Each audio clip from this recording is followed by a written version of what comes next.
only be in here, I'll be a little bit of everywhere.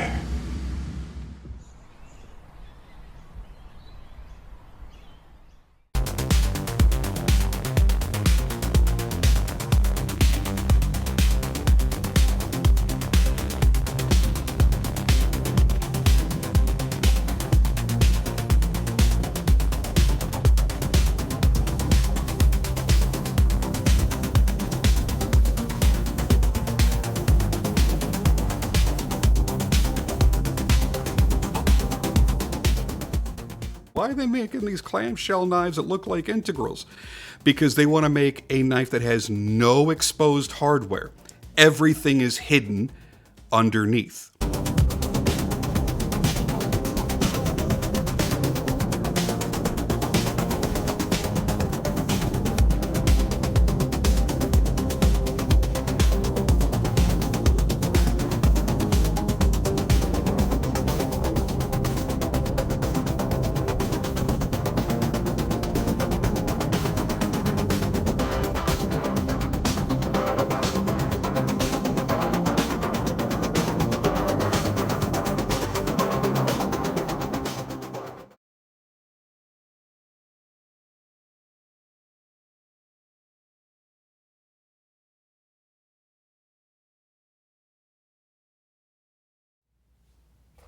I think by now you guys all know what that logo means. That means it's time to look at a Remette knife and be wowed at its incredible design and masterful machining. This is the Remette WK1. Oh, no. Make a name, not random letters. I hate that. It needs to have a name. Maybe you and I can come up with a name by the time this video is over. Anyway, we're going to go ahead and open this bad boy up, get it out.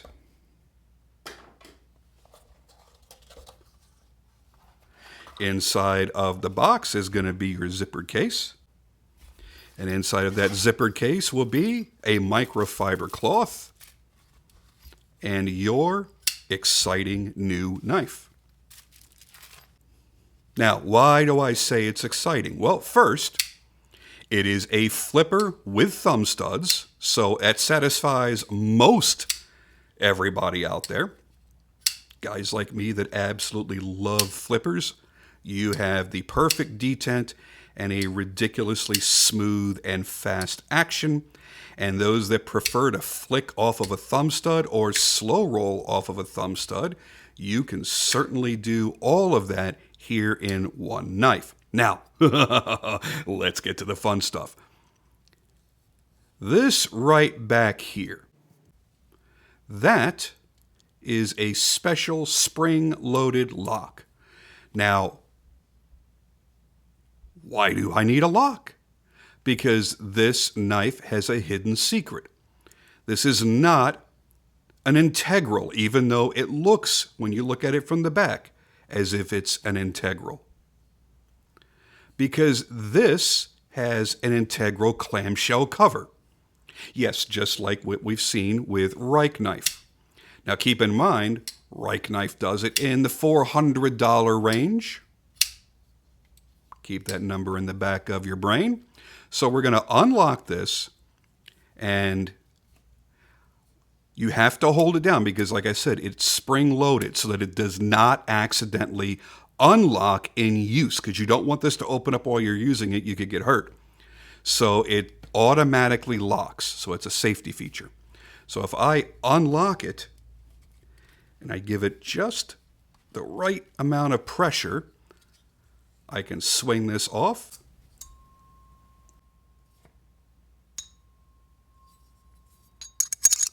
I want you to hear that. Are you ready?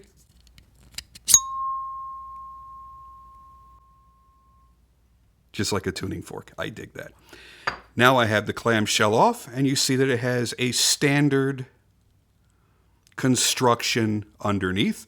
I have to be careful because while this is a fully usable knife right now, even while it's unassembled, that edge is exposed, and I can very easily cut myself, so I don't want to do that. So you can disassemble the knife, do whatever cleaning you feel that you need to do. I'm not a person that really believes in all that. You don't really ever need to fully disassemble a knife. But now all I've got to do is line all this back up. Oops.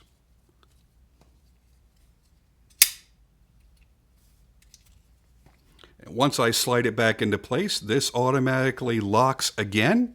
And now it will not come apart until I unlock it and go to do that again. Now I'm going to wipe my fingerprints off of this, and I want to show you something real neat. As a matter of fact, while I'm wiping it down, I'm going to drop a couple of pictures in here that you saw in the intro that I took to show you how seamless this design is.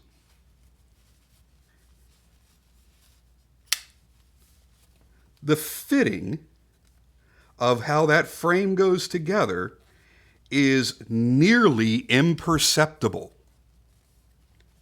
And where the line is, where it has to be in order to make this work, they have worked that into the design of the knife. So it just looks like something aesthetic. Instead, that is the part where your two individual components meet, and you almost can't tell it. I think that is brilliantly done. The engineering of this knife is fantastic. And that's why you're going to spend more on this than many of the Remettes that I have shown you recently. Is it gimmicky? Perhaps. Maybe you think so, and that's totally fine. Are you ever going to need to fully disassemble it to do anything? Probably not.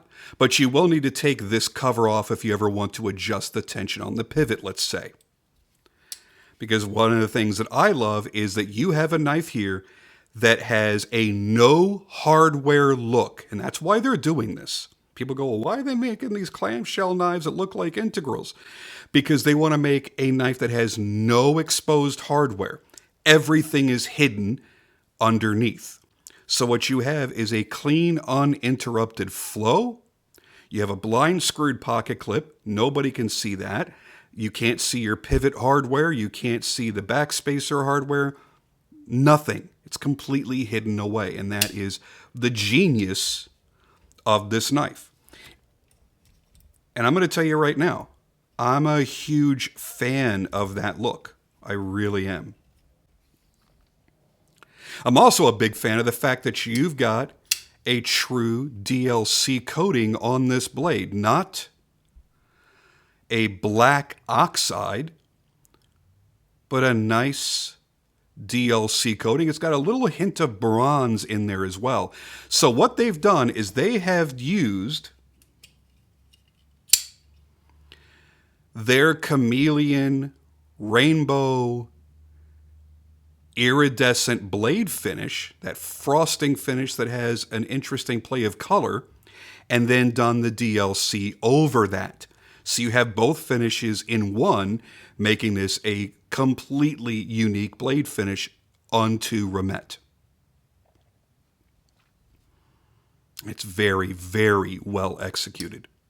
This won't look like anything else in your collection. In some lights, it will look like a dark charcoal gray frame with a black, kind of silky, smooth blade. And then it will morph a little bit to almost a chocolate brown look in the handle and a deep, deep bronze in the blade. It is wild, and it's really, really sexy. Let's talk about the specs very quickly here. What we're looking at is an overall length of 8.07 inches with a blade length of 3.46, so just a hair under 3.5 inches.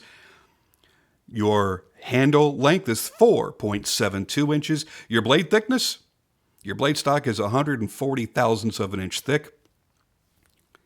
Your overall thickness of the handle from one end over to the pocket clip is just a tick over a half an inch. It is 530 thousandths of an inch 0.53 inches. The overall weight is 5 ounces. Your blade material is M390 that's running at a 59 to 61 Rockwell hardness. Yeah. A nice flat grind on there. And one of my favorite features is an elongated harpoon that's been very nicely swedged. I'm a big fan of that personally. So you have this dark charcoal gray for the handle and the black DLC for the blade, giving you a wonderfully unique look. Oh, and that action, by the way, it's not drop free where once you release the lock, it automatically just goes sunk. It has a slower, controlled drop, very hydraulic feeling, very Rockstead feeling. And that is all on ceramic bearings. And you have the strength and the reliability of a classic liner lock inside. All of the hardware inside of the knife and your thumb studs are titanium. Everything on the outer frame is titanium. This shell, the internal frame, everything titanium. So you are getting the premium materials, the best of everything. And I love the milling details. Not only do they look really cool and adds kind of a space age hot rod look to it, but it grabs, when I'm gripping down on the knife, it's grabbing onto my skin like jimping. This is really, really friggin' awesome. Remette did an amazing job. I am so happy to see the things that Remette has pulled off over the past year or year and a half. Really, truly awesome knives. And they're doing it for prices that are far lower than everybody else. And that's also a very exciting thing. So you can tell very easily that I like this knife. What do you guys think of it? Let me know in the comments down below if this futuristic sci-fi looking knife is right up your alley, or if you prefer something a little bit more classically designed. Me, I like both. I like some classic design knives, but I really love future sci-fi looking knives like this, like GTC knives, a lot of what Vosteed is doing. I really enjoy that look from time to time. And yeah, they did a great job on this one, man. And I just want to play with it all day, the way the action feels.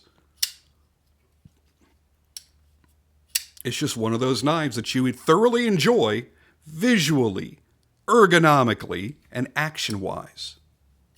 There's nothing that I could pick apart on this that I don't like. And that's really weird for me. I can almost always find even the smallest thing that I don't like. And I like everything about this. Anyway, that's my thoughts on... Okay, you know, I don't like the name. So get ready to say the name again. I don't like WK1. I just don't. Man, name this after something cool. Put a name on it, Remette. Please, put a name on it. If you do I know you can't change it on this one because that's going to possibly hurt your sales because it's bad for SEO. But if you ever do a version 2, don't call it the WK1V2. That'll really piss me off. Give it a cool name, man. Put a cool name on it and then reintroduce it. And let everybody know that this is the new, updated, streamlined version of the RTWK1 with a cool, slick new name that everybody can actually remember. But that's just my personal opinion. What do I know? I'm out of here for now, guys. Thank you, as always, for joining me. I really, really do appreciate it. If you liked the video, please click like. And please, if you're not subscribed, oh my God, just do it already. Algorithms on YouTube matter more now than they ever have in the past. So that stupid clicking of the like button and subscribing makes all the difference in the world to channels like mine. So please do it. I'll see you guys later.